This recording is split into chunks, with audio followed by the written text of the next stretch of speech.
Bonjour, je vais faire une petite présentation sur les concepts et la théorie que fait Régis Debray dans son livre Vie et mort de l'image.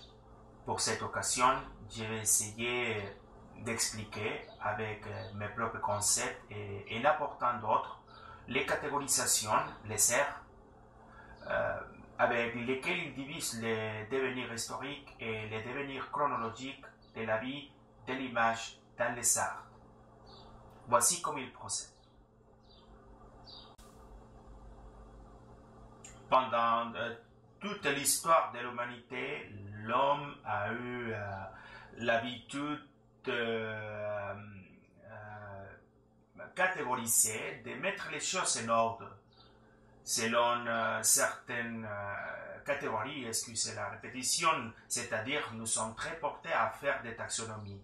Dans les cas de l'art, dans les cas des techniques, nous pouvons les faire sur la base du temps, sur la base de la géographie, sur la base de la religion. Nous aimons faire des catégories sur tout type de genre. C'est peut-être quelque chose d'humain, c'est fait de vouloir taxonomiser, c'est-à-dire de fabriquer des classifications afin de mieux comprendre les choses. Dans ce sens, eh bien, il ne faut pas s'attendre à ce que Régis Debray ait fait le même. Et il a une particularité dans la manière qu'il le fait. Il le fait toujours selon des triades, c'est-à-dire qu'il catégorise ou taxonomise les devenirs de l'image en donnant toujours trois catégories. Cela nous crée un peu de problèmes. Et pourquoi je dis nous crée un peu de problèmes? Eh bien, parce qu'il s'ensuit que le devenir de l'art, le devenir de l'image est très très ample. Et les catégoriser ou bien les taxonomiser en trois catégories, c'est un peu difficile car nous serons en train de mettre beaucoup de détails. Et alors, notre travail ou dans ces cas, la dissertation que j'aimerais faire avec vous est plutôt dirigée à essayer de faire une synthèse, une analyse de ce qu'il pourrait se passer avec l'image à notre époque. Parce que si bien l'art visuel est inhérent à l'existence de l'image, proclamer la mort de l'image semble un peu brutal. Et bon, pour entrer en matière, nous avons Régis Debray qui commence à marquer une division du temps en ère, période et époque, comme s'il s'agissait d'un devenir. Ère, des périodes plus longues qui comprennent des concepts plus larges. Après des périodes comme telles où nous pouvons déjà parler d'une chronologie exacte et finalement des époques, où les époques sont marquées plutôt par des traditions, par des habitudes, ou bien par des événements qui ont marqué cette période de temps. Dans ces cas-ci, Debray commence à parler des trois ères. L'ère de la logosphère, la graphosphère et la vidéosphère, comme trois ères ou comme trois grandes, je ne veux pas dire périodes parce que c'est là nous passerons à la taxonomie suivante, mais nous serons en train de parler d'espace philosophique. Moi, j'ai ma propre perception dans le sens où je peux dire que plus qu'une logosphère, une graphosphère et une vidéosphère, je les séparerai en art ancien, en art moderne et en art postmoderne. Mais au final, les trois parlent de la même chose. Pour ce qui est de la logosphère, quand nous parlons de la logosphère, nous parlons de cette époque de l'art ancien, de l'art qui était dominé principalement ou premièrement dans une première étape, pour ainsi dire, pour la production des petites idoles, par la représentation de certaines idées, surtout en rapport avec le pouvoir. Nous pouvons parler de pouvoir religieux, ou nous pouvons parler de pouvoir politique. Par exemple, nous pouvons voir ici quelques images sur lesquelles la représentation de certaines images religieuses ou de certains paysages qui, ce qu'on croyait c'était la religiosité, avait un fan utilitaire de pouvoir sur la population. Une population qui parfois on croyait être sans connaissance aucune, inculte, ou bien que l'on croyait qu'il fallait éduquer. Et dans ce sens, essayer d'éduquer les gens nous renvoie à une sphère de pouvoir, les contrôles, n'est-ce pas? Dans les cas de politiciens, eh bien, c'est plus simple. Les politiciens voulaient montrer qu'il était puissant, qu'il était riche, qu'il était généreux. Et alors, on les représentait, les politiciens, les rois, vêtus leurs plus jolis vêtements, montés sur le plus beau cheval dans la bataille X ou Y, passant à travers les évanouisseurs, etc. Et c'était surtout une époque de représentation où l'on suivait certains canons pour pouvoir développer ce genre d'art. Un art qui, comme je vous le disais au début, lorsque nous parlions de l'art plus ancien, était représenté par la petite idole, la figurine un peu grossière. Dans ce sens, nous allons parler de l'art rupestre, par exemple, qui représentait une scène de chasse. C'était un moment important de la vie, n'est-ce pas, qui pouvait laisser un message. Nous ne le savons pas. Nous aurons toujours à élucubrer une explication sur une peinture rupestre dans une grotte. Eh bien, nous pourrions laisser un message à de nouvelles familles qui habiteraient là, un message que nous avons eu une bonne chasse, ou bien on pourrait dire qu'on avait dominé un mammouth ou un bison, ou bien qu'on représentait une scène quotidienne.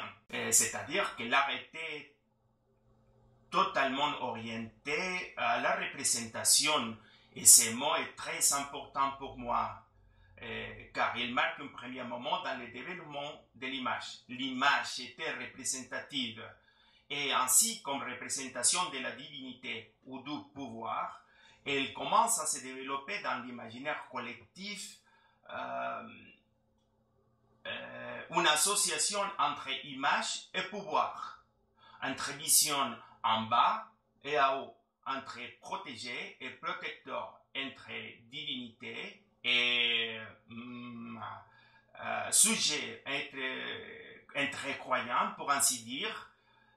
Alors, ces moyens d'expression artistique étaient alors une intercession, comme l'appelle de vrai, une intercession face à la divinité, face à un pouvoir, c'est-à-dire il nous rapprochait à quelque chose que nous méconnaissons de la protection de laquelle nous avions besoin. C'est une façon pour dire nous-mêmes, pour notre sécurité, pour notre âme, pour notre intérêt, pour notre famille, pour notre santé. Hein. C'était une relation très étroite, une relation symbiotique, si l'on peut dire. Les protecteurs qui avaient besoin de ces sujets pour gouverner, pour être riches, pour être puissants, et les protéger, eh bien, pour des raisons évidentes. C'est donc la première ère qui nous marque Régis Debray dans son livre « Vie et morte de l'image ». Pour continuer avec l'explication qui nous donne Debray des époques, des ères, des périodes, etc., du devenir historique de l'image, nous avons la deuxième qu'il appelle l'ère de l'illusion. L'illusion là où est marquée une rupture, où est marquée une liberté contre l'Église, contre les pouvoirs. C'est-à-dire que ce qu'il appelle la graphosphère et que nous connaissons comme l'art normal, comme l'art qui est l'art esthétique, l'art rétinal, l'art qui entre par les yeux. Dans ce cas, c'est bien l'humanisme arrive. L'humanisme où le plus important n'est plus seulement la divinité, mais ainsi l'homme. Et dans cette deuxième époque se trouve l'époque de l'expression. Je l'appelle ainsi l'époque de l'expressionnisme. Et à mon avis, elle va de la Renaissance, depuis l'invention de l'imprimerie jusqu'à, comme il l'a dit, de vrai, l'apparition de la télévision en couleur.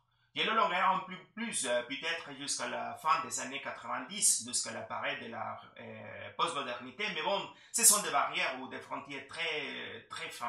Dans ce sens, l'époque de l'expressionnisme donne pour la première fois toute liberté à l'artiste pour exprimer, excusez-moi la redondance, ce qu'il pense et surtout ce qu'il ressent.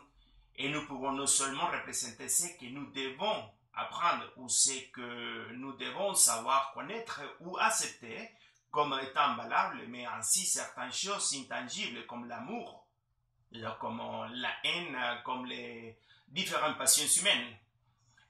Dans ce sens, l'art devient humain, 100% humain. Et bon, voilà, tous les ismes, en passant pour la Renaissance, qui a toujours une forte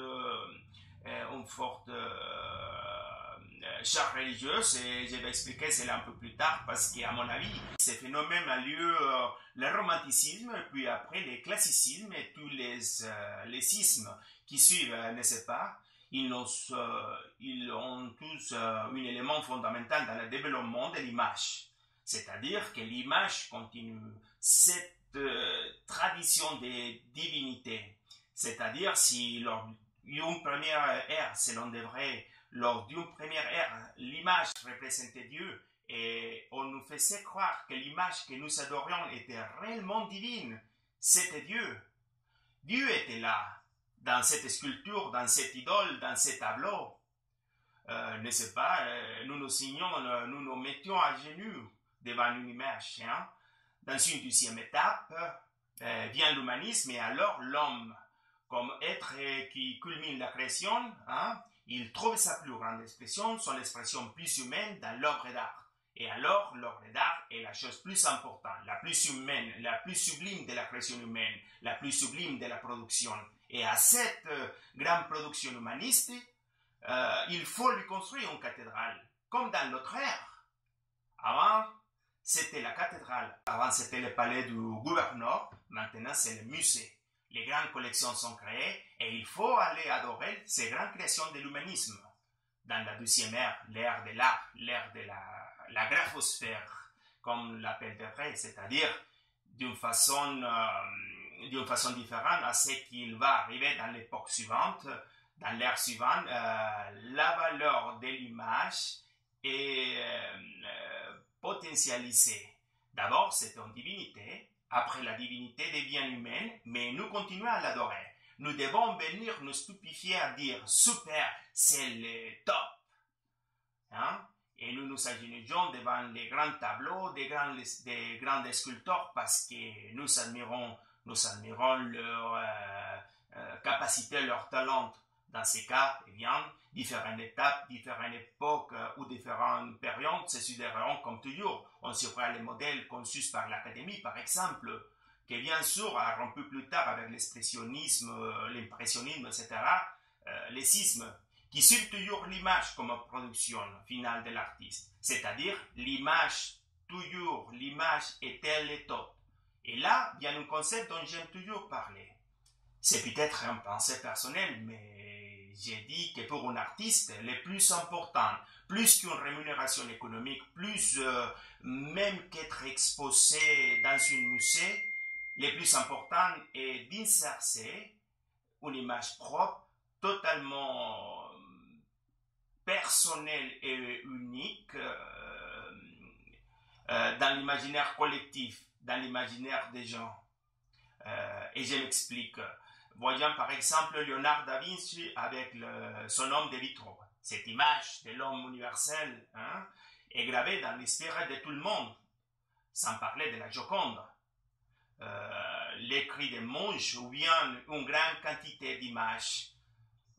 Et bon, après l'image, le symbole va suivre, mais ça, c'est une autre chose, n'est-ce pas? Les symboles comme produit de l'image de l'art, cet acte de graver dans l'humanité, cette série d'images est le plus grand plaisir de l'artiste.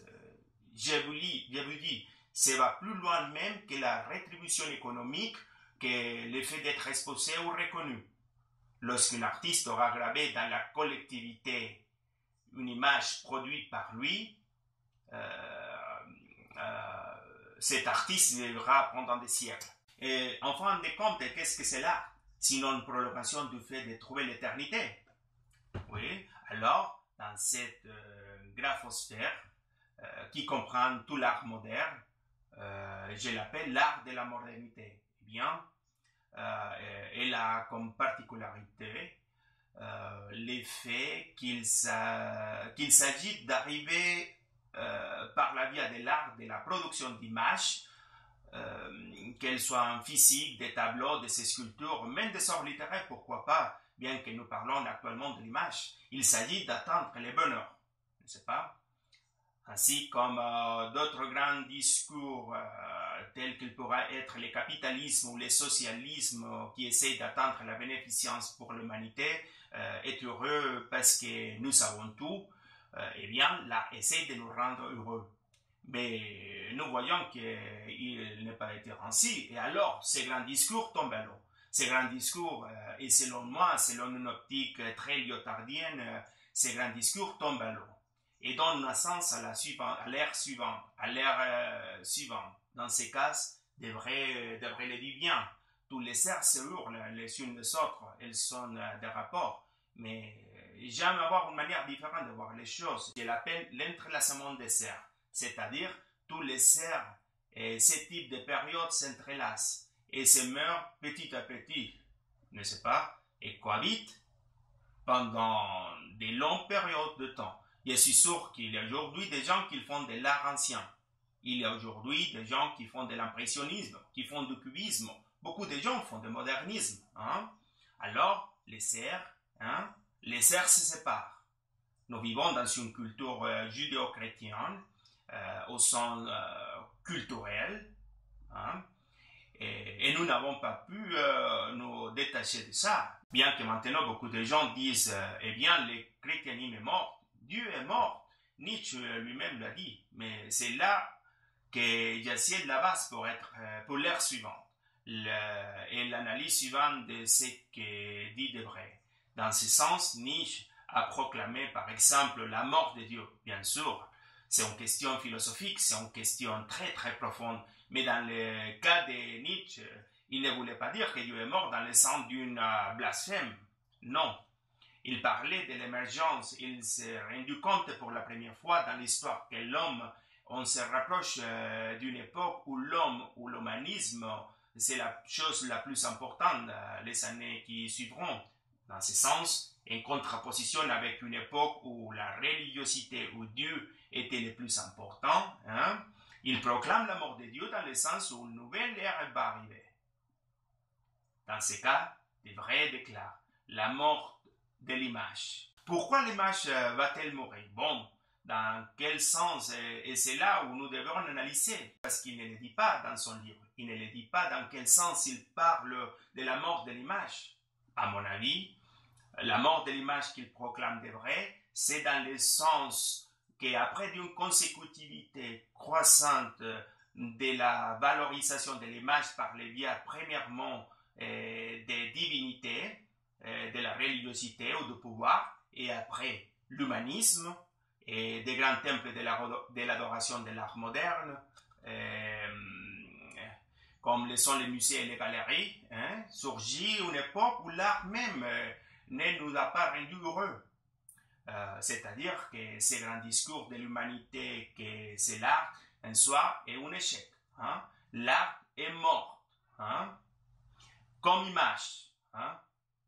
Nous savons maintenant que les nouvelles productions artistiques, beaucoup d'entre elles, non seulement rejettent les musées et la galerie, c'est-à-dire ce ne sont pas des œuvres à être exposées, elles sont éphémères, elles durent plus de temps, elles ne sont pas esthétiques, c'est-à-dire que nous avons des œuvres d'art différentes, où l'image, ou l'adoration de l'image ne sera plus possible.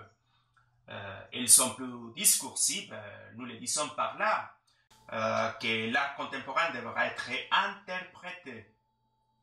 interprété et pas analysé comme ça se faisait auparavant. Très bien, nous allons donc analyser ce que veut nous dire l'artiste. Et il y avait les critiques, et les critiques nous rapprochant de ces grands artistes, de ces grandes œuvres que nous adorions dans les musées. Les critiques avaient la fonction de nous rapprocher. Il nous disait ça, ceci veut dire ça, l'artiste a voulu dire ça. Dans le cas de l'art contemporain, c'est l'interprétation, c'est très humain. C'est très très humain. Mais il est plus très important si c'est retenu ou pas. Nous n'allons pas voir une œuvre d'art contemporain parce qu'elle est jolie, parce qu'elle est esthétique, parce que les couleurs fonctionnent, parce que c'est proportionné. et elle ne va pas être là, elle peut même être intangible. Elle ne peut pas savoir exister, il ne peut enregistrer que des traces seulement, ou quelquefois même pas ça. Alors, dans cette troisième époque, devrait l'appeler la vidéosphère, c'est-à-dire l'époque visuelle, où une représentation de nos pensées est nécessaire, de notre présentation de la vision que nous avons de notre société, de notre environnement. Dans ce cas, en présentant nos points de vue, nous n'avons pas toujours besoin d'un grand monument pour qu'il soit adoré. C'est simplement présenter notre point de vue, notre analyse de la situation, une analyse de la situation de notre environnement. Et je crois que pour fermer l'analyse qui est faite de vrai, de la mort de l'image, la mort de l'image qu'il proclame en ce sens, non pas qu'elle va finir, non, il y en aura toujours, et l'art visuel sera toujours visuel, il y aura encore des images, mais dans les contextes qu'on avait dans les 2 ères précédentes, il n'existe plus, il est plus important. Et comme je vous le disais, l'interconnexion, la juxtaposition des ères continueront à nous donner l'art visuel comme l'objet dominant pendant longtemps. Nous continuerons à le voir. Cependant, c'est bien marqué, ça c'est que ce n'est plus le plus important, qu'on peut créer de l'art visuel qui ne va pas être adoré dans un musée, qui n'est pas esthétique, qui ne suit pas les canons de l'art ancien, ni les règles de l'académie. Encore moins, suivre la rupture des schismes de l'art moderne du XXe siècle. Nous avons maintenant un art très très différent, et c'est dont parle Debray lorsqu'il proclame la mort de l'image. Merci beaucoup.